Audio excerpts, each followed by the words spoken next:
Hi friends, welcome to PSC beginners. ഇന്നത്തെ നമ്മുടെ class ഭരണഘടനയുടെ ആമുഖത്തെക്കുറിച്ചാണ്. ആമുഖത്തിൽ നിന്ന് നമുക്കറിയാം എന്തൊക്കെ ചോദ്യങ്ങൾ ഇതിന് മുമ്പ് വന്നിട്ടുണ്ട് ചോദിച്ചാൽ ആമുഖത്തിലെ ഓരോ വാക്കുകളെക്കുറിച്ചും എടുത്ത് ചോദിച്ചിട്ടുണ്ട്.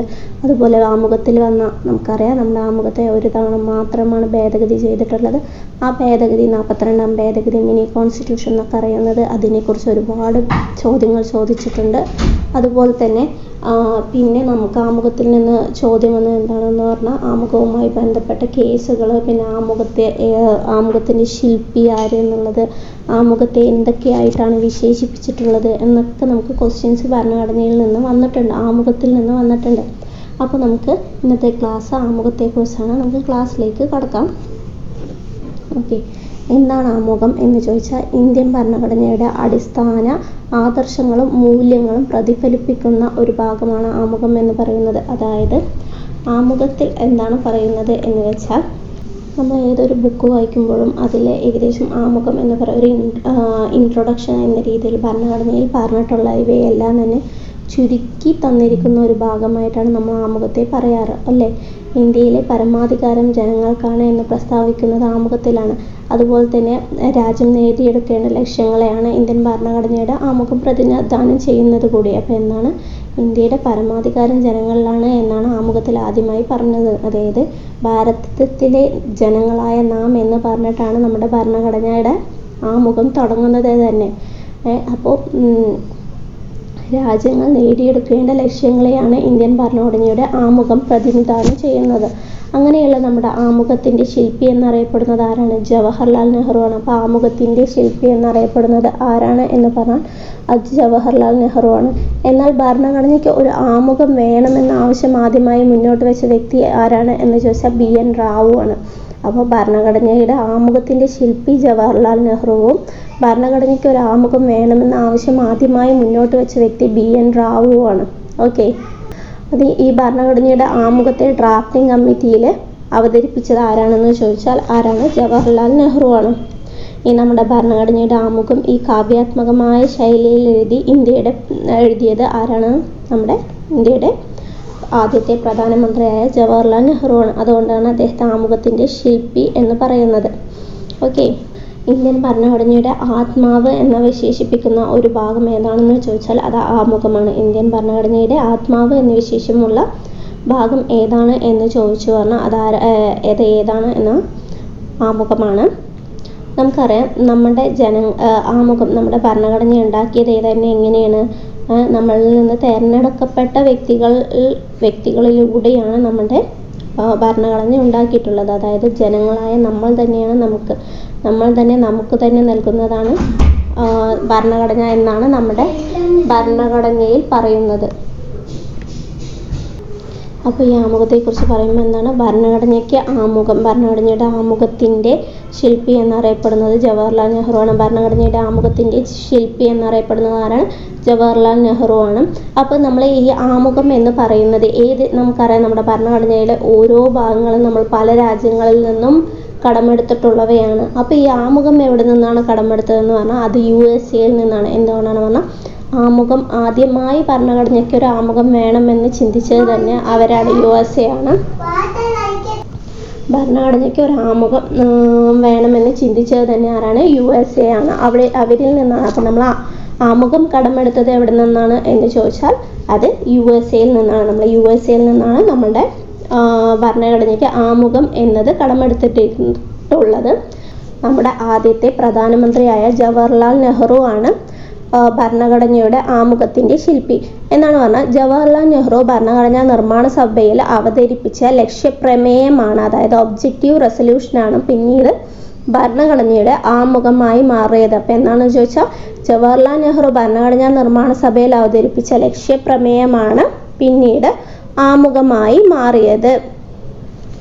അപ്പം എന്നാണ് ഈ ലക്ഷ്യപ്രമേയം ജവഹർലാൽ നെഹ്റു അവതരിപ്പിച്ചതെന്ന് ചോദിച്ചാൽ 1946 ഡിസംബർ 13-നാണ്. എപ്പോഴാണ്? 1946 ഡിസംബർ 13-നാണ് അത് ഈ ലക്ഷ്യപ്രമേയം ഭരണഘടനാ നിർമ്മാണ സഭ പാസ്സാക്കിയത് എന്നാണ് ചോദിച്ചാൽ 1947 ജനുവരി 22. അപ്പോൾ 1946 ഡിസംബർ 13-ന് അവതരിപ്പിച്ചു. 1947 ജനുവരി 22-നാണ് നിർമ്മാണ സഭ ഭരണഘടനാ നിർമ്മാണ സഭ ഇത് പാസ്സാക്കിയിട്ടുള്ളത്.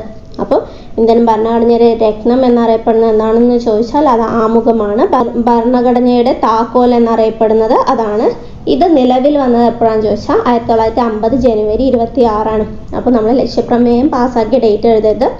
ആമുഖം നിലവിൽ വന്നത് നമ്മുടെ ഭരണഘടന നിലവിൽ വന്ന സമയത്ത് തന്നെയാണ് 1950 ജനുവരി 26-നാണ്.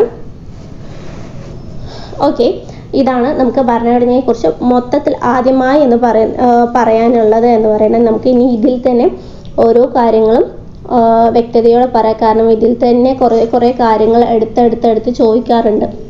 അപ്പോൾ അതിൽ പോലെ പറയുന്ന ഒന്നാണ് പറഞ്ഞാൽ സ്കൂളുകളിലൊക്കെ ഇന്ത്യൻ ഭരണഘടനയുടെ ആമുഖം വായിക്കണമെന്ന് തീരുമാനമെടുത്ത ആദ്യ സംസ്ഥാനം ഏതാണെന്ന് ചോദിച്ചാൽ അത് നമ്മുടെ കേരളമാണ്.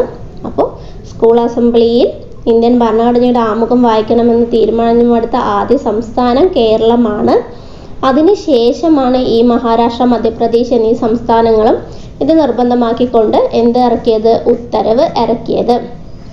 അതുപോലെ ഈ ആമുഖത്തിലെ സാഹോദര്യം എന്ന് പറയുന്ന വേർഡ് നിർദ്ദേശിച്ചത് ആരാണെന്ന് ചോദിച്ചാൽ അത് B.R.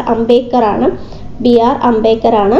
അതുപോലെ ആമുഖത്തിൽ ഉൾപ്പെടുത്തിയിട്ടുള്ള പൗരന്മാർക്ക് രാഷ്ട്രം ഉറപ്പു നൽകേണ്ട ലക്ഷ്യങ്ങൾ ഏതൊക്കെയാണെന്ന് ചോദിച്ചാൽ നീതി, സ്വാതന്ത്ര്യം, സമത്വം, സാഹോദര്യം എന്നാണ്. നമ്മൾ പറഞ്ഞു നമ്മുടെ ഭരണഘടന തുടങ്ങുന്നത് എങ്ങനെയാണ്? ഭാരതത്തിലെ ജനങ്ങളായ നാം എന്ന് തുടങ്ങിയിട്ടാണ്. എന്നാൽ ഇത് ദൈവനാമത്തിൽ എന്ന് ആരംഭിക്കണം എന്ന് നിർദ്ദേശിച്ചത് ആരാണ് പറഞ്ഞാൽ H.V. കാമത്താണ്. H.V. കാമത്താണ്. അപ്പോൾ നമ്മൾ ലക്ഷ്യപ്രമേയം പറഞ്ഞു അല്ലേ? ഈ ലക്ഷ്യപ്രമേയത്തിൽ പ്രധാനമായിട്ടും എന്താണ് പറഞ്ഞിട്ടുള്ളത് പറഞ്ഞാൽ ഇന്ത്യ ഒരു സ്വതന്ത്ര പരമാധികാര റിപ്പബ്ലിക്കാണ്. ലക്ഷ്യപ്രമേയത്തിൽ എന്താ പറഞ്ഞിട്ടുള്ളത്? ഇന്ത്യ ഒരു സ്വതന്ത്ര പരമാധികാര റിപ്പബ്ലിക്കാണ്. ഇന്ത്യ പണ്ട് ബ്രിട്ടീഷിന് കീഴിലായിരുന്നു. എങ്ങനെയൊക്കെ കിടക്കുന്നുണ്ടായിരുന്നതാണ്? നാട്ടുരാജ്യങ്ങളായിട്ടും ബ്രിട്ടീഷ് ഇന്ത്യൻ ഭൂപ്രദേശങ്ങളായിട്ടും ഒക്കെ കിടക്കുന്നുണ്ടായിരുന്നതായിരുന്നു. അങ്ങനെ ഇന്ത്യയിലേക്ക് ചേരാൻ, ഇന്ത്യൻ യൂണിയനിൽ ചേരാനുള്ള ആഗ്രഹം പ്രകടിപ്പിച്ച എല്ലാവരും, ബാക്കിയുള്ള ഈ ബ്രിട്ടീഷ് ഇന്ത്യൻ നാട്ടുരാജ്യങ്ങളും എല്ലാവരും ചേർന്നിട്ടാണ് നമ്മുടെ ഇന്ത്യ ഉണ്ടായിട്ടുള്ളത്. അപ്പം ഇതിൻ്റെ എല്ലാം അധികാരം, ഭരണത്തിൻ്റെയൊക്കെ ചുമതല എന്ന് പറയുന്നത് ഈ ഒരൊറ്റ യൂണിയൻ ആയിരിക്കും. അതൊക്കെയാണ് ഈ ലക്ഷ്യപ്രമേയത്തിൽ പറഞ്ഞിട്ടുള്ളത്. അപ്പം ഇത് പറയുന്നത് പിന്നീട് ഒരിക്കലും ഇത് ഒരു രാജ്യഭരണമല്ല, ഇത് ജനങ്ങളിലാണ് ഇവർക്ക് അധികാരമുള്ളത്. ഭരണഘടനയുടെ എല്ലാ അധികാരങ്ങളും ജനങ്ങളിൽ നിന്നാണ് വരുന്നത്. അതുപോലെ എല്ലാ ജനങ്ങൾക്കും സാമൂഹിക സാമ്പത്തിക നീതി കൂടി ഈ ലക്ഷ്യപ്രമേയത്തിലൂടെ അവർ പ്രകടിപ്പിക്കുന്നുണ്ട്. സാമൂഹിക നീതി, സാമ്പത്തിക നീതി, രാഷ്ട്രീയ നീതി, അതുപോലെ എല്ലാ ഭാഗങ്ങളിലുമുള്ള നിയമത്തിന് മുൻപിലെ തുല്യത. ഏകദേശം നമ്മളെ ഈ ഭരണഘടനയുടെ മറ്റു ഭാഗങ്ങളിൽ മൗലികാവകാശങ്ങളിലായാലും നിർദ്ദേശ തത്വങ്ങളിലായാലും അങ്ങനെ പല ഭാഗങ്ങളിലും പറയുന്ന കാര്യങ്ങളെല്ലാം തന്നെ നമ്മൾ ആമുഖത്തിൽ ചെറുതായി രേഖപ്പെടുത്തിയിട്ടുണ്ട്. ഓക്കെ, ഏകദേശം ആമുഖം എന്ന് പറയുന്നത് ഭരണഘടനയുടെ തന്നെ ഒരു ചെറിയ വേർഷൻ ആണ് എന്ന് നമുക്ക് പറയാം. അതുപോലെ പാവപ്പെട്ടവർ, പിന്നോക്ക വിഭാഗക്കാർ, SC ST കാറ്റഗറി എല്ലാവർക്കും സംരക്ഷണം നൽകണം. അവരെയും നമ്മൾ ഉയർത്തിക്കൊണ്ടുവരണം. ലോക സമാധാനത്തിനും അതുപോലെ ക്ഷേമത്തിനും രാഷ്ട്രം പൂർണ്ണമായും പരപേരണ കൂടാതെ പ്രവർത്തിക്കുമെന്നെല്ലാമാണ് ലക്ഷ്യപ്രമേയത്തിൽ പ്രധാനമായും പറഞ്ഞിരിക്കുന്നത്. അപ്പം ലക്ഷ്യപ്രമേയത്തെക്കുറിച്ച് ഞാൻ കൂടുതലായി പറയാതിരുന്നത് ആമുഖത്തെക്കുറിച്ചിട്ട് നമുക്ക് ഒരുപാട് പറയാനുള്ളതുകൊണ്ടും ക്ലാസ് ഒരുപാട് നീണ്ടു പോകേണ്ടിയിരിക്കാനുമാണ്. ലക്ഷ്യപ്രമേയത്തിനേക്കാൾ നമുക്ക് ഇമ്പോർട്ടൻ്റ് ആയി വരുന്നത് ആമുഖത്തിലുള്ള കാര്യങ്ങളാണ്. ലക്ഷ്യപ്രമേയത്തിൽ എന്താ പറഞ്ഞാൽ ഇന്ത്യ ഒരു റിപ്പബ്ലിക് ആണെന്നും ഇതുപോലെ നാട്ടുരാജ്യങ്ങൾ കൂടി ചേർന്നാണ് ഇന്ത്യ ഉണ്ടായത്. അതുകൊണ്ട് തന്നെ അവരുടെ എല്ലാം ഭരണം ഒരൊറ്റ യൂണിയൻ ആയിരിക്കും. വേറെ ആർക്കും ഇന്ത്യയിലെ ഭരണത്തിനുള്ള അധികാരമില്ല എന്ന് പറയുന്നുണ്ട്. അതുപോലെ ഈ അധികാരങ്ങളെല്ലാം ജനങ്ങളിൽ നിന്നുണ്ടായതാണ്. എല്ലാവർക്കും സ്വാതന്ത്ര്യം, സമത്വം, നീതി, അതുപോലെ അടിച്ചമർത്തപ്പെട്ടവരെയെല്ലാം മുന്നോട്ട് കൊണ്ടുവരിക, ഇന്ത്യ ലോക സമാധാനത്തിനും മറ്റ് സമാധാനങ്ങൾക്കും അതുപോലെ എല്ലാത്തിലും സഹകരിക്കുക എന്നിവയൊക്കെയാണ് ലക്ഷ്യപ്രമേയത്തിൽ പറഞ്ഞിട്ടുള്ളത്. അടുത്തത് നമുക്ക് എന്ത് ചെയ്യാൻ പറഞ്ഞാൽ ഒരു തവണ ആമുഖം വായിക്കാം. ആമുഖം എന്താണ് എന്നുള്ളത് ഞാൻ ഒരു തവണ വായിക്കാം. അതിനുശേഷം നമുക്ക് ആമുഖത്തിൻ്റെ വിശേഷണങ്ങളിലേക്ക് പോവാം. ഓക്കെ, അപ്പം എന്താണ് ഭരണഘടന? ഭാരതത്തിലെ ജനങ്ങളായ നാം ഭാരതത്തെ ഒരു പരമാധികാര സോഷ്യലിസ്റ്റ് മതേതര ജനാധിപത്യ റിപ്പബ്ലിക്കായി സ്ഥാപിക്കുന്നതിനും അതിലെ എല്ലാ പൗരന്മാർക്കും സാമൂഹികവും സാമ്പത്തികവും രാഷ്ട്രീയവുമായ നീതി ഉറപ്പുവരുത്തുന്നതിനും ചിന്ത പ്രകടിപ്പിക്കൽ, വിശ്വാസം, ഭക്തി, ആരാധന എന്നിവയ്ക്കും സ്വാതന്ത്ര്യം നൽകുന്നതിനും അന്തസ്സും അവസര സമത്വവും ഉറപ്പുവരുത്തുന്നതിനും എല്ലാവരിലും വ്യക്തിയെന്ന നിലയിൽ ഐക്യത്തിൻ്റെയും ദേശീയോദ്ഗ്രഥനത്തിൻ്റെയും ഉറപ്പ് നൽകുന്ന സാഹോദര്യം വളർത്തുന്നതിലും ദൃഢനിശ്ചയം ചെയ്തുകൊണ്ട് നമ്മുടെ ഭരണഘടനാ അസംബ്ലിയിൽ വെച്ച് 1949 നവംബർ 26 ദിവസം ഈ നിയമം സ്വീകരിക്കുകയും നിയമമാക്കുകയും ചെയ്യുന്നതിലൂടെ ഈ ഭരണഘടനയെ നമുക്കായി സമർപ്പിക്കുന്നു. അപ്പോൾ ഇതാണ് നമ്മുടെ ആമുഖം എന്ന് പറയുന്നത്. നമ്മൾ പറഞ്ഞു, ആമുഖം ജവഹർലാൽ നെഹ്റു ഭരണഘടനാ അസംബ്ലിയിൽ അവതരിപ്പിച്ച ലക്ഷ്യപ്രമേയത്തെ അടിസ്ഥാനമാക്കിയാണ് ആമുഖം തയ്യാറാക്കപ്പെട്ടിട്ടുള്ളത്. 1947 ജനുവരി 22 ഭരണഘടനാ അസംബ്ലി ലക്ഷ്യപ്രമേയം അംഗീകരിച്ചത്. പിന്നീടാണ് ഇത് ആമുഖമായി മാറിയത്. ഇതിലെ പ്രധാന വാക്കുകൾ ഏതൊക്കെയാണെന്ന് ചോദിച്ചാൽ പരമാധികാരം, സോഷ്യലിസം, മതേതരത്വം, ജനാധിപത്യം, റിപ്പബ്ലിക് എന്നിവയാണ്.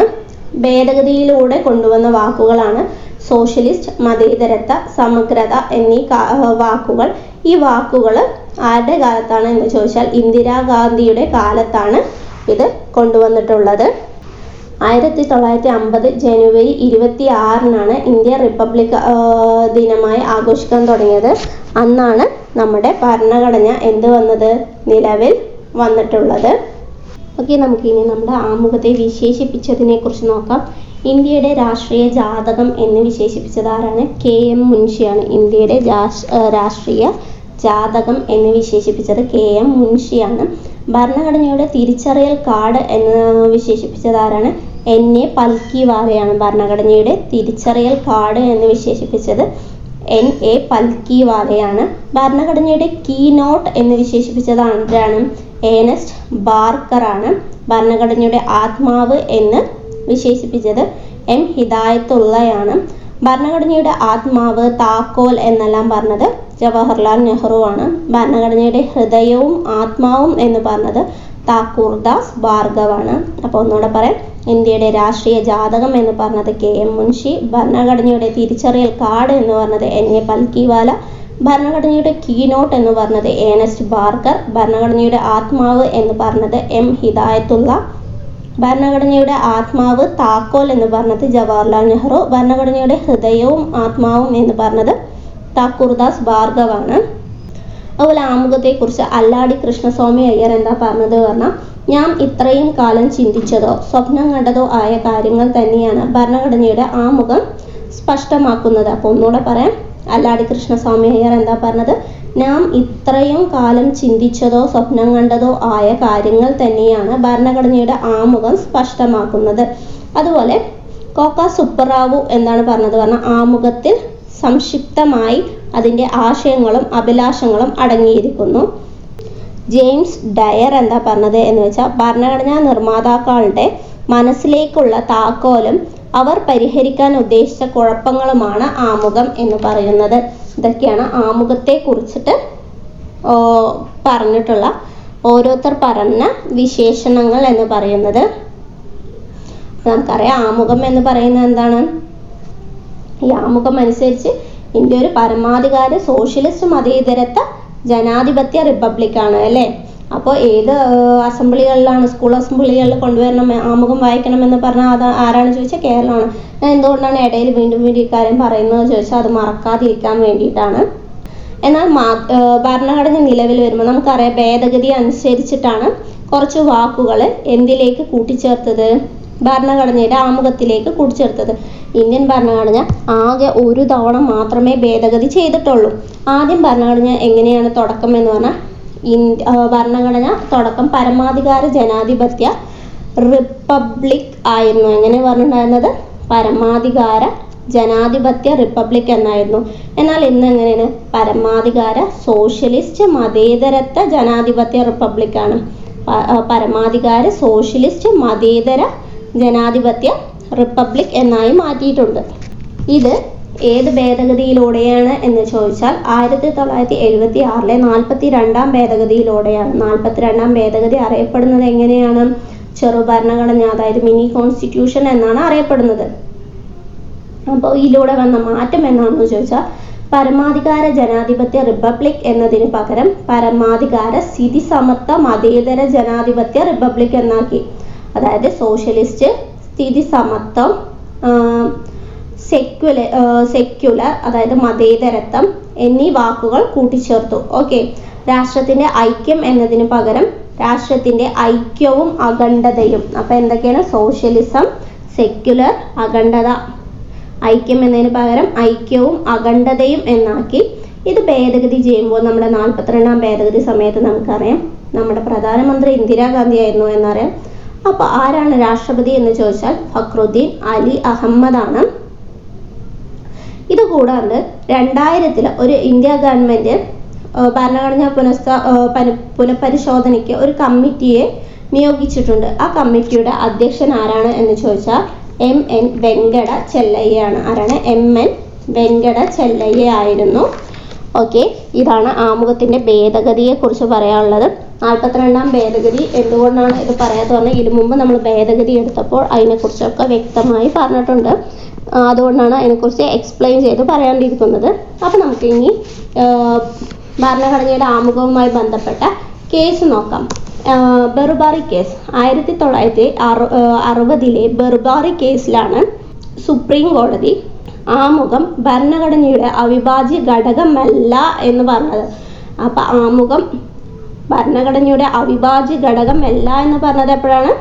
1960 ബെർബാറി കേസിലാണ്. നമ്മൾ ഇയർ ഓർത്ത് വെച്ചാൽ മതി. കാരണം തുടക്കത്തിൽ ഇതല്ല എന്ന് പറഞ്ഞു, പിന്നൊക്കെ ഇതാണ് എന്നാണ് പറഞ്ഞിട്ടുള്ളത്. ഓക്കെ. രണ്ടാമത് കേശവാനന്ദ ഭാരതി കേസ് 1973. അതിലാണ് ഭരണഘടനയുടെ അടിസ്ഥാന ഘടന എന്ന ആശയം സുപ്രീം കോടതി കൊണ്ടുവന്നത് തന്നെ. എങ്ങനെ? ഭരണഘടനയുടെ അടിസ്ഥാന ഘടനയാണ് ഇത് എന്ന ആശയം സുപ്രീം കോടതി കൊണ്ടുവന്നത് 1973 13 കൊല്ലങ്ങൾക്ക് ശേഷം 73 കേശവാനന്ദ ഭാരതി കേസിലാണ്. ആമുഖം ഇന്ത്യൻ ഭരണഘടനയുടെ ഭാഗമാണെന്നും അടിസ്ഥാന ഘടന നിലനിർത്തിക്കൊണ്ട് അനുച്ഛേദം 368 ഉപയോഗിച്ച് അതിൽ ഭേദഗതി വരുത്താമെന്നും സുപ്രീം കോടതി പ്രഖ്യാപിച്ചത് ഈ കേശവാനന്ദ ഭാരതി കേസിലാണ്. അപ്പോൾ ആർട്ടിക്കിൾ ഏതാണ്? 368 ഉപയോഗിച്ചിട്ട് അതിൽ ഭേദഗതി വരുത്താമെന്ന് പറഞ്ഞത് ഏതിലാണ് എന്ന് ചോദിച്ചാൽ കേശവാനന്ദ ഭാരതി കേസിലാണ്. അടുത്തത് union of India vs LIC of India 1995. ആമുഖം ഭരണഘടനയുടെ ഭാഗമാണെന്ന് സുപ്രീം കോടതി ഒരിക്കൽ കൂടി പ്രഖ്യാപിച്ച കേസാണ് union of India vs LIC of India 1995 case. അതുപോലെ Aadam Prakash vs state of Haryana 1986 ഒരു കേസ് ഉണ്ടായി. അതിലാണ് ഉപയോഗശൂന്യമായ വാചോടപത്തിന്റെ ശേഖരമല്ല, കളക്ഷൻ ഓഫ് യൂസ്ലെസ് റെട്ടോറിക് അല്ല, അതായത് ഉപയോഗശൂന്യമായ വാക്കുകളുടെ കളക്ഷൻസ് ഒന്നുമല്ല, ശേഖരമല്ല ഇത് എന്ന് സുപ്രീം കോടതി വിധിച്ചത് Aadam Prakash v state of Haryana 1986 കേസിലാണ്. അപ്പോൾ ഇതാണ് ആമുഖവുമായി ബന്ധപ്പെട്ട കേസുകൾ എന്ന് പറയുന്നത്. ഇനി നമുക്ക് ആമുഖവുമായി ബന്ധപ്പെട്ട കുറച്ച് വാക്കുകൾ നമ്മൾ പറയാം. അത് നമ്മൾ ആദ്യം ആമുഖത്തെക്കുറിച്ച് പറഞ്ഞിട്ടുണ്ടായിരുന്നു അല്ലേ? ആമുഖം നമ്മൾ വായിച്ചു. ആമുഖം വായിച്ചപ്പോൾ അതിൽ കുറേ വാക്കുകൾ നമ്മൾ പറഞ്ഞിട്ടുണ്ടായിരുന്നു. ആമുഖം വായിച്ചപ്പോൾ അതിൽ കുറച്ച് വാക്കുകൾ പറഞ്ഞിട്ടുണ്ടായിരുന്നു. ആ വാക്കുകൾ തന്നെയാണ് ഇതിൽ പറഞ്ഞുകൊണ്ടിരിക്കുന്നത്. അപ്പം എങ്ങനെയായിരുന്നു ആമുഖത്തിൻ്റെ തുടക്കം? ഭാരതത്തിലെ ജനങ്ങളായ നാം ഭാരതത്തെ ഒരു പരമാധികാര സ്ഥിതി സമത്വ മതേതര ജനാധിപത്യ റിപ്പബ്ലിക്കായി സംവിധാനം ചെയ്യുന്നതിനും ഭാരതത്തിലെ എല്ലാ പൗരന്മാർക്കും സാമൂഹികവും സാമ്പത്തികവും രാഷ്ട്രീയവുമായ നീതി, ചിന്ത, ആശയാവിഷ്കാരം, വിശ്വാസം, ഭക്തി, ആരാധന എന്നിവയ്ക്കുള്ള സ്വാതന്ത്ര്യവും സ്ഥാനമാനങ്ങൾ, അവസരങ്ങൾ എന്നിവയിലെ സമത്വം എന്നിവ ഉറപ്പു നൽകുന്നതിനും വ്യക്തിയുടെ അന്തസ്സും രാഷ്ട്രത്തിന്റെ ഐക്യവും അഖണ്ഡതയും ഉറപ്പുവരുത്തുന്ന സാഹോദര്യം എല്ലാവരെയും വളർത്തുന്നതിനും ദൃഢനിശ്ചയം ചെയ്തുകൊണ്ട് നമ്മുടെ ഭരണഘടനാ സഭയിൽ വെച്ച് 1949 നവംബറിൽ ഈ 26-ാം ദിവസം ഈ ഭരണഘടനയെ അംഗീകരിക്കുകയും നിയമമാക്കുകയും നമുക്കായി തന്നെ സമർപ്പിക്കുകയും ചെയ്യുന്നു. അപ്പോൾ ഇതിൽ പറയുന്നത് എന്തൊക്കെയാണെന്ന് വെച്ചാൽ നമുക്കറിയാം നീതി, സ്വാതന്ത്ര്യം, സമത്വം, സാഹോദര്യം, പരമാധികാരം, സമത്വം, മതേതരത്വം, ജനാധിപത്യം, റിപ്പബ്ലിക്, അതുപോലെ നീതി, സ്വാതന്ത്ര്യം, സമത്വം, സാഹോദര്യം എന്നിവയൊക്കെയാണ് ആമുഖമായി ബന്ധപ്പെട്ട പ്രധാനപ്പെട്ട വാക്കുകൾ എന്ന് പറയുന്നത്. അപ്പം നമുക്ക് ഇനി ഈ വാക്കുകളെ കുറിച്ച് തന്നെ ആദ്യം നമുക്ക് പരമാധികാരം എന്നുള്ള തുടങ്ങുന്നത് തന്നെ. അപ്പം നമുക്ക് ആ വാക്കുകളിൽ നിന്ന് തുടങ്ങാം. അതായത് നമ്മുടെ ഇന്ത്യയുടെ പരമാധികാരം ആർക്കാണ്? ഇന്ത്യയിലെ ജനങ്ങൾക്കാണ്. ഇന്ത്യ ഇപ്പോൾ ഏതൊരു രാജ്യത്തിൻ്റെയും കീഴിലല്ല. അപ്പോൾ ഇന്ത്യക്ക് മേൽ മറ്റൊരാൾക്കും അധികാരമില്ല. വേറെ ഏതെങ്കിലും ഇതിനു മുമ്പ് ബ്രിട്ടൻ അധികാരം എടുത്തിട്ടുണ്ടായിരുന്ന പോലെ, അതായത് അവരാണ് നമ്മളെ ഭരിച്ചിരുന്നത് അല്ലേ, അതുപോലെ വേറെ ആർക്കും അധികാരമില്ല.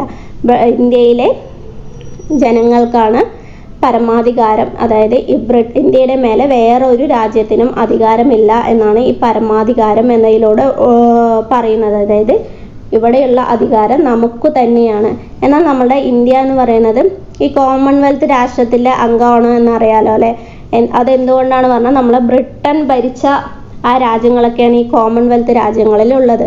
എന്നിരുന്നാൽ കൂടി നമ്മുടെ അധികാരം, നമ്മൾക്ക് അധികാരം എന്ന് പറയുന്നത് അത് നമുക്ക് മാത്രമാണ് എന്നാണ് ഈ പരമാധികാരം എന്നതുകൊണ്ട് അർത്ഥമാക്കുന്നത്. അടുത്തത് സ്ഥിതി സമത്വം. എങ്ങനെയാണ് സ്ഥിതി സമത്വം എന്നതുകൊണ്ട് പറയുന്നത് എന്താണ്? 1976 42-ാം ഭേദഗതിയിലൂടെയാണ് ഈ പദം ചേർക്കുന്നത്. അപ്പോൾ സ്ഥിതി സമത്വം എന്ന് പറയുന്നത് 1976 42-ാം ഭേദഗതിയിലൂടെ വന്നതാണ്. എന്നാൽ അതിനു മുമ്പ് തന്നെ ഈ നിർദ്ദേശക തത്വങ്ങളിൽ ഇതിനെക്കുറിച്ചിട്ട് നിർദ്ദേശക തത്വങ്ങൾ നമുക്കറിയാം അല്ലേ. നമ്മളെങ്ങനെയാണ് സോഷ്യലിസ്റ്റ്, ഗാന്ധിയൻ എന്ന് പറഞ്ഞിട്ട് അതിനെ തരംതിരിക്കാറില്ല. അതിൽ സോഷ്യലിസ്റ്റ് ഉള്ളടക്കത്തിൽ ഉണ്ടായിട്ടുണ്ടായിരുന്നു എന്ത്? സ്ഥിതി സമത്വം എന്ന് പറയുന്നത് തന്നെ. അപ്പോൾ ഓൾറെഡി ഭരണഘടനയിൽ ഉണ്ടായിരുന്ന കാര്യം തന്നെയാണ് വീണ്ടും ആമുഖത്തിൽ പറഞ്ഞിരിക്കുന്നത് എന്നാണ് ഇതിൽ പറയുന്നത്. അതായത് സമ്പത്ത് സാമൂഹികമായി സൃഷ്ടിക്കപ്പെടുന്നതിനാൽ അത് സമൂഹം തുല്യമായി പങ്കിടണം. സമൂഹത്തിൽ സാമ്പത്തിക അസമത്വങ്ങൾ കുറയ്ക്കുക എന്നതാണ് ഇതിൽ പറയുന്നത്. അതായത് സാമൂഹികമായും രാഷ്ട്രീയമായും സാമ്പത്തികമായും അസമത്വങ്ങൾ കുറിച്ച് എല്ലാവരും സമന്മാരാണ് എന്നാണ് ഈ സ്ഥിതി സമത്വം എന്നതുകൊണ്ട് അർത്ഥമാക്കുന്നത്. അടുത്തതാണ് മതേതരത്വം. നമുക്കറിയാലോ നമ്മുടെ ഇന്ത്യ എന്ന് പറയുന്നത് ഏതൊരു മതത്തെയും മതമായി, ഔദ്യോഗിക മതമായിട്ട് ഉൾക്കൊള്ളുന്നില്ല. ഇവിടെ ഒരുപാട് മതങ്ങളുണ്ട്. നമുക്കറിയാം ഹിന്ദുസ്, ക്രിസ്ത്യൻസ്, മുസ്ലിംസ്, പാഴ്സി, ബുദ്ധ, ജൈന, സിഖ് എന്ന് പറഞ്ഞിട്ട് ഒരുപാട് മതങ്ങളുണ്ട് അല്ലേ. ഈ മതേതരത്വം എന്ന ആശയവും 1976 42-ാം ഭേദഗതിയിലൂടെ തന്നെ കൊണ്ടുവന്നതാണ്. സെക്യുലർ എന്ന പദം കൂട്ടിച്ചേർത്തത് എപ്പോഴാണെന്ന് ചോദിച്ചാൽ 42-ാം ഭേദഗതിയിലൂടെയാണ്. മതേതര രാഷ്ട്രം എന്ന് പ്രത്യേകം പറഞ്ഞിട്ടില്ലെങ്കിൽ കൂടി നമ്മുടെ രാജ്യം എന്ന് പറയുന്നതിൽ പ്രത്യേകിച്ച് ഒരു ഔദ്യോഗിക മതമില്ല. അതുകൊണ്ടാണ് നമുക്ക് കുറച്ച് മതസ്വാതന്ത്ര്യങ്ങൾ നമ്മുടെ മൗലികാവകാശങ്ങളിൽ നമുക്ക് ആർട്ടിക്കിൾ 25 മുതൽ 28 വരെ മതസ്വാതന്ത്ര്യങ്ങളെക്കുറിച്ച് പറയുന്നുണ്ട് അല്ലേ. ഏതൊരു മതത്തിനും അതിൽ വിശ്വസിക്കാൻ കഴിയും, അതിൽ ആചരിക്കാൻ, പ്രചരിപ്പിക്കാനുള്ള അവകാശമുണ്ട് എന്ന് നമുക്ക് മൗലികാവകാശം, അത് നമ്മുടെ മൗലികാവകാശമാണ്. നമുക്കറിയാം മൗലികാവകാശം നമുക്ക് കിട്ടിയില്ലാതെ നമുക്കത് കോടതിയിൽ പോകാനാവുമെന്ന് നമ്മൾ പറയില്ലേ. അതുകൊണ്ട് തന്നെ അത്രയും അത് നമുക്ക് ഉറപ്പ് നൽകിയിട്ടുണ്ട് എന്നാണ് ഇതിൽ പറയുന്നത്. അതായത് ഭരണഘടനയുടെ ആമുഖത്തിൽ 1976 42-ാം ഭേദഗതിയിലൂടെ വരുന്നതിന് മുമ്പ് തന്നെ മൗലികാവകാശങ്ങളിലൂടെ നമുക്ക് ഉറപ്പ് നൽകിയതാണ് ഇത്. രാഷ്ട്രം ഒരു മതത്തിനോടും വിവേചനം കാണിക്കില്ല, ഒരു ഔദ്യോഗിക മതവും ഇല്ല എന്നാണ് മതേതരത്വം എന്നതുകൊണ്ട് അർത്ഥമാക്കുന്നത്. അടുത്തത് ജനാധിപത്യം. ജനാധിപത്യം പറഞ്ഞാൽ എന്താണ്? നമ്മുടെ പ്രതിനിധികളാണ് നമ്മളെ ഭരിക്കുന്നത് അല്ലേ. നമ്മളാണ് അവരെ തിരഞ്ഞെടുക്കുന്നത്. എങ്ങനെയാണ്? ഇലക്ഷനിലൂടെ, വോട്ടിങ്ങിലൂടെ, പ്രത്യക്ഷമായിട്ടും പരോക്ഷമായിട്ടും എല്ലാം തിരഞ്ഞെടുക്കപ്പെട്ടവരാണ് നമ്മളെ എന്ത് ചെയ്യുന്നത്? ഭരിക്കുന്നത്. ഒരിക്കലും ഒരു രാജഭരണമല്ല നമ്മുടെ ഇന്ത്യയിൽ നടക്കുന്നത്. അതാണ് ജനാധിപത്യം എന്ന് പറയുന്നത്. പല കാരണങ്ങളാൽ അതായത് 18 വയസ്സായ എല്ലാവർക്കും വോട്ട് ചെയ്യാനുള്ള അവകാശമുണ്ട്. ഇന്ത്യയിലെ ജനങ്ങളായ എല്ലാവർക്കും വോട്ട് ചെയ്യാനുള്ള അവകാശമുണ്ട്. അത് ജാതിയുടെയോ മതത്തിൻ്റെയോ ലിംഗത്തിൻ്റെയോ കാരണത്താൽ തടഞ്ഞു വെക്കാനൊന്നും കഴിയില്ല. അതാണ് ഈ ജനാധിപത്യം എന്ന് പറയുന്നത്. അതായത് ജനങ്ങളാണ് ഭരിക്കുന്നത്. ജനാധിപത്യം എന്ന് പറഞ്ഞാൽ നമ്മൾ തിരഞ്ഞെടുക്കുന്ന പ്രതിനിധികളാണ് നമ്മളെ ഭരിക്കുന്നത് എന്നാണ് പറയുന്നത്. രാഷ്ട്രീയ ജനാധിപത്യത്തെ മാത്രമല്ല സാമൂഹികവും സാമ്പത്തികവും ജനാധിപത്യത്തെയും ഉൾക്കൊള്ളുന്ന വിശാലമായ അർത്ഥത്തിലാണ് ജനാധിപത്യം എന്ന പദം ആമുഖത്തിൽ പ്രയോഗിച്ചിട്ടുള്ളത്. അടുത്തതാണ് റിപ്പബ്ലിക്. നമുക്കറിയാം റിപ്പബ്ലിക് എന്ന് പറഞ്ഞാൽ എന്താണ്? നമ്മളുടെ ഭരിക്കുന്നത് ഏറ്റവും നമ്മൾ ഇന്നലെ പ്രസിഡന്റിന്റെ ക്ലാസ് എടുത്തപ്പോൾ പറഞ്ഞിട്ടുണ്ടായിരുന്നു. പ്രസിഡന്റാണ് തലവൻ, നമ്മുടെ രാഷ്ട്രത്തിന്റെ തലവൻ, പ്രഥമ പുരുഷൻ എന്നെല്ലാം അറിയപ്പെടുന്ന ആരാണ് ചോദിച്ചാൽ പ്രസിഡന്റാണ്. എന്നാൽ ആ പ്രസിഡന്റിന് എങ്ങനെയാണ് പറഞ്ഞാൽ നമ്മുടെ പ്രധാനമന്ത്രിയും തലവനായിട്ടുള്ള മന്ത്രിസഭയുടെ ഉപദേശപ്രകാരം മാത്രമാണ്. അല്ലാതെ ഒരു രാജഭരണം പോലെ അവർക്ക് നമ്മളെ ഭരിക്കാൻ കഴിയില്ല. ഓക്കെ. ജനാധിപത്യ രാഷ്ട്രീയത്തെ രാജഭരണം, റിപ്പബ്ലിക് എന്നിങ്ങനെ തിരിക്കുന്നത് റിപ്പബ്ലിക് ആയിട്ടാണ് നമ്മുടെ ഇന്ത്യ വരുന്നത്. ഈ റിപ്പബ്ലിക്കായി വരുന്ന, അതായത് ഈ ഈ തിരഞ്ഞെടുക്കപ്പെട്ട് വരുന്ന പ്രസിഡന്റിന് എത്ര വർഷമാണ് നമ്മുടെ ഇന്ത്യയിൽ ഭരിക്കാൻ കഴിയുക? 5 വർഷം. പക്ഷെ അദ്ദേഹത്തിന് വീണ്ടും എന്ത് ചെയ്യാം? തെരഞ്ഞെടുപ്പിൽ മത്സരിച്ചിട്ട് അദ്ദേഹത്തിന് വീണ്ടും പ്രസിഡന്റ് ആവാൻ കഴിയും.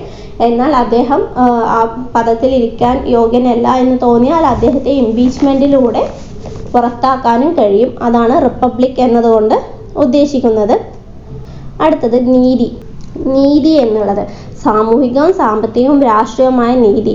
ഇത് നമ്മൾ എവിടെ നിന്നാണ് കടമെടുത്തിട്ടുള്ളത്? റഷ്യൻ വിപ്ലവത്തിൽ നിന്നാണ്. നമ്മൾ ആമുഖം കടമെടുത്തത് എവിടെ നിന്നാണ് ചോദിച്ചാൽ എവിടെ നിന്ന് പറയണം? അത് USA നിന്നാണ്. എന്നാൽ സാമൂഹികവും സാമ്പത്തികവും രാഷ്ട്രീയമായ നീതി കടമെടുത്തത് എവിടെ നിന്നാണ് ചോദിച്ചാൽ എവിടെ നിന്നാണ്? റഷ്യയിൽ നിന്നാണ്. സ്വാതന്ത്ര്യം, സമത്വം, സാഹോദര്യം ചോദിച്ചാൽ ഫ്രഞ്ച് വിപ്ലവമാണ്. ഓരോന്നും എടുത്ത് ചോദിക്കുന്നതിനനുസരിച്ച് നമ്മൾ മാറ്റി പറയാനും കൂടി പഠിക്കണം. ഓക്കെ. അതായത് ആമുഖത്തിൽ നീതി എന്ന പദം 3 വ്യത്യസ്ത രൂപങ്ങളെ ഉൾക്കൊള്ളുന്നു. സാമൂഹികവും സാമ്പത്തികവും രാഷ്ട്രീയവുമായ നീതി മൗലികാവകാശങ്ങളുടെയും നിർദ്ദേശക തത്വങ്ങളുടെയും വിവിധ വ്യവസ്ഥകളിലൂടെ സുരക്ഷിതപ്പെട്ടിരിക്കുന്നവയാണ് നമ്മുടെ നീതി എന്ന് പറയുന്നത്. ജാതിയുടെയോ വർണ്ണത്തിൻ്റെയോ വർഗത്തിൻ്റെയോ മതത്തിൻ്റെയോ ലിംഗത്തിൻ്റെയോ പേരിലൊന്നും എന്ത് ചെയ്യാൻ പറ്റില്ല?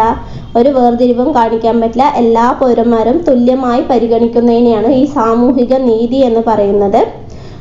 എന്നാൽ ഇതിൽ തന്നെ ചിലപ്പോൾ നമ്മുടെ ഇതിലെന്താ പറയുന്നത്, ഭരണഘടനയിൽ തന്നെ ഇന്ത്യയിൽ താഴെ തട്ടിലുള്ളവരെ SC ST OBC സ്ത്രീകൾ എന്നിവർക്കൊക്കെ പ്രത്യേകിച്ച് അവരെ പുരോഗതിയിൽ കൊണ്ടുവരാൻ വേണ്ടിയിട്ട് അവർക്ക് കുറച്ച് പരിഗണന നൽകുന്നുണ്ട്. പക്ഷെ അതൊരു നീതി നിഷേധമായിട്ടൊന്നും കണക്കാക്കാൻ കഴിയില്ല കേട്ടോ. അതുപോലെ സമ്പത്ത്, വരുമാനം, സ്വത്ത് എന്നിവയിലെ പ്രകടമായ അസമത്വങ്ങൾ ഇല്ലാതാക്കുന്നതുമെല്ലാം ഈ നീതിയിൽ പെടുന്നുണ്ട്. ഈ സാമൂഹിക നീതി, സാമ്പത്തിക നീതി ഇവ രണ്ടും ചേർന്നതിനെയാണ് ഈ വിതരണ നീതി എന്ന് പറയുന്നത്. അതുപോലെ ഈ രാഷ്ട്രീയത്തിൽ എല്ലാ പൗരന്മാർക്കും തുല്യ രാഷ്ട്രീയ അവകാശങ്ങളും എല്ലാ രാഷ്ട്രീയ തസ്തികകളിലും തുല്യ അവസരങ്ങളും സർക്കാരിൻ്റെ തുല്യ പരിഗണന ഉണ്ടായിരിക്കണമെന്ന് പറയുന്നതാണ് രാഷ്ട്രീയ നീതി എന്ന് പറയുന്നത്. അപ്പം നമ്മൾ പറഞ്ഞു രാഷ്ട്രീയ നീതി എവിടെ നിന്ന് കടമെടുത്തതാണ്? റഷ്യയിൽ നിന്ന് കടമെടുത്തതാണ്. അടുത്തത് സ്വാതന്ത്ര്യം. നമുക്കറിയാം സ്വാതന്ത്ര്യം, സമത്വം, സാഹോദര്യം എവിടെ നിന്നാണ് കടമെടുത്തതെന്ന് ചോദിച്ചാൽ എവിടെ നിന്നെന്ന് പറയണം? ഫ്രഞ്ച് വിപ്ലവത്തിൽ നിന്ന് 1789 to 1799 നടന്ന ഫ്രഞ്ച് വിപ്ലവത്തിൽ നിന്ന് നമ്മൾ കടമെടുത്തതാണ് ഈ സ്വാതന്ത്ര്യം എന്ന് പറയുന്ന വാക്ക്. ആമുഖം ഇന്ത്യയിലെ എല്ലാ പൗരന്മാർക്കും ചിന്ത, ആവിഷ്കാരം, വിശ്വാസം, ആരാധന എന്നിവയുടെ സ്വാതന്ത്ര്യം ഉറപ്പാക്കുന്നുണ്ട്. നമുക്കറിയാം മൗലികാവകാശങ്ങളിൽ നമുക്ക് ഇഷ്ടപ്പെട്ട മതത്തിൽ വിശ്വസിക്കാനുള്ള സ്വാതന്ത്ര്യമുണ്ട്. അതുപോലെ സ്വാതന്ത്ര്യത്തിനുള്ള അവകാശം എന്ന് പറഞ്ഞാൽ ആർട്ടിക്കിൾ 19 മുതൽ തുടങ്ങുന്നുണ്ട് അല്ലേ. അതിൽ ഇഷ്ടപ്പെട്ട ജോലി ചെയ്യാം, ഇഷ്ടപ്പെട്ട നമുക്ക് ഒരുപാട് 6 മൗലിക സ്വാതന്ത്ര്യങ്ങളെ കുറിച്ചിട്ടും അതിൽ പറയുന്നുണ്ട് അല്ലേ. അത് കിട്ടിയില്ലാതെ നമുക്ക് എന്ത് ചെയ്യാൻ പറ്റും? അവയ്ക്ക് ലംഘനം ഉണ്ടായി പറഞ്ഞാൽ നമുക്ക് കോടതിയെ സമീപിക്കാൻ കഴിയും. അപ്പോൾ വ്യക്തികളെ അവരുടെ ഇഷ്ടത്തിൽ നിന്ന് അങ്ങനെ ചെയ്യാൻ പറ്റില്ല, അങ്ങനെ ചെയ്യാൻ പറ്റില്ല അവരുടെ ഒരുപാട് നിയന്ത്രിക്കുന്നതിൽ നിന്ന് നമുക്കറിയാം പണ്ടത്തെ കാലത്തിൽ തന്നെ ചില വഴിയിലൂടെ നടക്കാനുള്ള സ്വാതന്ത്ര്യം പോലും ജനങ്ങൾക്ക് ഉണ്ടായിരുന്നില്ല. അങ്ങനെയുള്ള കാര്യങ്ങളിൽ നിന്നെല്ലാം അവരെ മോചിപ്പിക്കുക എന്നതാണ് ഈ സ്വാതന്ത്ര്യം എന്നതുകൊണ്ട് അർത്ഥമാക്കുന്നത്. അതുപോലെ അയാൾക്ക് എന്ത് വേണം ചെയ്യാന്നല്ല, ഒരാളുടെ സ്വാതന്ത്ര്യം മറ്റൊരാളുടെ സ്വാതന്ത്ര്യത്തെ ഹനിക്കുന്നതാവരുത്. അങ്ങനെയാവാൻ ഒരിക്കലും നമ്മുടെ ഭരണഘടന പറയുന്നില്ല. അതായത് ഭരണഘടന എന്തോ പറഞ്ഞിട്ടുള്ളത് അതിനുള്ളിൽ വെച്ചിട്ടുള്ള സ്വാതന്ത്ര്യത്തെയാണ് പറയുന്നത്. ഒരിക്കലും നമ്മുടെ സ്വാതന്ത്ര്യം മറ്റൊരാളുടെ സ്വാതന്ത്ര്യത്തെ ഹനിക്കുന്നതായിക്കൂടാ എന്ന് പറയുന്നത്. അടുത്തതാണ് സമത്വം. അപ്പോൾ നമ്മൾ പറഞ്ഞു സമത്വം എന്നതും കടമെടുത്തത് ഫ്രഞ്ച് വിപ്ലവത്തിൽ നിന്നാണ്. എല്ലാവരും എന്താണ് മതം, ജാതി, വംശം, ലിംഗം എന്നിവയുടെ എല്ലാം അടിസ്ഥാനത്തിൽ വേർതിരിക്കപ്പെടാൻ പറ്റില്ല, അവരെല്ലാം സമന്മാരാണ്. ഇതിൻ്റെ അടിസ്ഥാനത്തിൽ വോട്ട് ചെയ്യാനുള്ള അവകാശം പോലും അവർക്ക് നഷ്ടപ്പെടരുത്. അതാണ് ആർട്ടിക്കിൾ 325 പറയുന്നത്. ആർട്ടിക്കിൾ 325 എന്താ പറയുന്നത് അതാണ്. പിന്നെ രാഷ്ട്രനയത്തിൻ്റെ നിർദ്ദേശക തത്വങ്ങളിൽ ആർട്ടിക്കിൾ 39 എന്താ പറയുന്നത് പറഞ്ഞാൽ സ്ത്രീക്കും പുരുഷന്മാർക്കും തുല്യവേതനം. അതൊക്കെയാണ് ഈ സമത്വം എന്നുകൊണ്ട് ഉദ്ദേശിക്കുന്നത്. തുല്യവേതനം, രണ്ടുപേരും ഒരേ ജോലിയാണ് എടുക്കുന്നത്, ഒരേ സമയമാണ് എടുക്കുന്നത് പറഞ്ഞാൽ അവർക്ക് എന്ത് ചെയ്യണം, ഒരേ ശമ്പളം നൽകണം. നമുക്കറിയാം അല്ലേ, മൗലികാവകാശങ്ങളിൽ സമത്വത്തിനുള്ള അവകാശം പറയുന്നുണ്ട്. 14-18 സമത്വത്തിന് പറയുന്നത്. ഒന്ന്, നിയമത്തിന് മുന്നിൽ തുല്യത, മതം, വംശം, ജാതി, ലിംഗം എന്നിവയുടെ ജന്മസ്ഥലം എന്നിവയുടെ പേരിൽ ഒരിക്കലും ഒരു വിവേചനം ഉണ്ടാവരുത്. പിന്നെ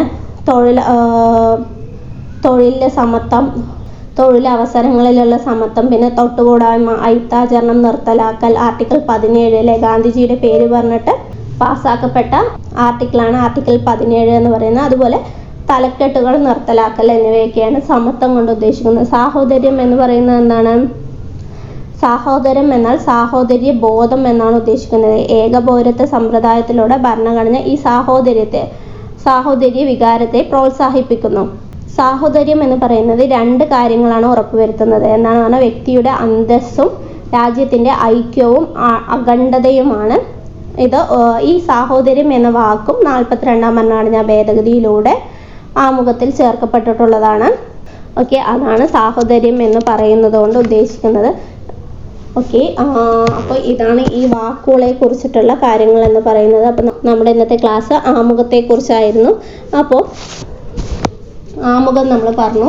ആമുഖം എന്താണ് പ്രദാനം ചെയ്യുന്നത് പറഞ്ഞാൽ ഭരണഘടനയെ ചുരുക്കി പറയുന്നു എന്നാണ്. അതാണ് ആമുഖം. ഭരണഘടനയുടെ ബൃഹത്തായ സവിശേഷതകളുടെ സാരാംശമാണ് ഈ ആമുഖം എന്ന് പറയുന്നത്. ജവഹർലാൽ നെഹ്റു ഭരണഘടനാ നിർമ്മാണ സഭയിൽ ലക്ഷ്യപ്രമേയം അവതരിപ്പിച്ചു. ആ ലക്ഷ്യപ്രമേയമാണ് പിന്നീട് അവിടുന്ന് പാസ്സാക്കപ്പെട്ട് ആമുഖമായി വന്നത്. അതുകൊണ്ടാണ് ഇന്ത്യൻ ഭരണഘടനയുടെ ശില്പി എന്ന് ജവഹർലാൽ നെഹ്റുവിനെ വിശേഷിപ്പിക്കുന്നത്. സ്കൂൾ അസംബ്ലിയിൽ ഇന്ത്യൻ ഭരണഘടനയുടെ ആമുഖം വായിക്കണമെന്ന് പറഞ്ഞിട്ട് നിയമം വന്നത് എവിടെയെന്ന് പറഞ്ഞാൽ ആദ്യം കൊണ്ടുവന്ന സംസ്ഥാനം കേരളമാണ്. പിന്നീട് അതുപോലെ മഹാരാഷ്ട്രയും മധ്യപ്രദേശൊക്കെ കൊണ്ടുവന്നു. ഭരണഘടന ഒരു തവണ മാത്രമേ ഭരണഘടനയിൽ ഒരു തവണ മാത്രമേ ആമുഖം ഭേദഗതി ചെയ്തിട്ടുള്ളൂ. അത് 42ാം ഭേദഗതിയാണ് 1976. അപ്പോൾ ആരാണ് പ്രധാനമന്ത്രി എന്ന് ചോദിച്ചാൽ ഇന്ദിരാഗാന്ധി ആയിരുന്നു. അതിനുശേഷം ഇതുമായി ബന്ധപ്പെട്ട് വന്ന കേസുകളെ കുറിച്ച് നമ്മൾ പറഞ്ഞിട്ടുണ്ടായിരുന്നു. അതിൽ പ്രധാനപ്പെട്ട വാക്കുകളെ കുറിച്ച് നമ്മൾ പറഞ്ഞു, ലക്ഷ്യപ്രമേയത്തെക്കുറിച്ച് പറഞ്ഞു, പിന്നെ അതിനെ ഓരോരുത്തർ വിശേഷിപ്പിച്ചത് പറഞ്ഞു. അങ്ങനെ നോക്കുകയാണെന്ന് പറഞ്ഞാൽ നമ്മളതിൽ പറയാൻ വിട്ടുപോയത് ആമുഖം, ഇന്ത്യൻ ഭരണഘടനയുടെ ആമുഖത്തിൻ്റെ ശില്പി എന്ന് പറയുന്നത് ജവഹർലാൽ നെഹ്റു ആണ്. എന്നാൽ ആമുഖം രൂപകൽപ്പന ചെയ്തത് ആരാന്ന് ചോദിച്ചാൽ റാം മനോഹർ സിൻഹയാണ് ആമുഖം രൂപകൽപ്പന ചെയ്തിട്ടുള്ളത്. ഓക്കെ, ഇതാണ് ഇന്നത്തെ ക്ലാസ് എന്ന് പറയുന്നത്. ഇഷ്ടപ്പെട്ടാൽ ലൈക്ക് ചെയ്യുക, സബ്സ്ക്രൈബ് ചെയ്യുക. വീണ്ടും ഒരു ക്ലാസ്സുമായി വരുന്നതായിരിക്കും. Okay, by.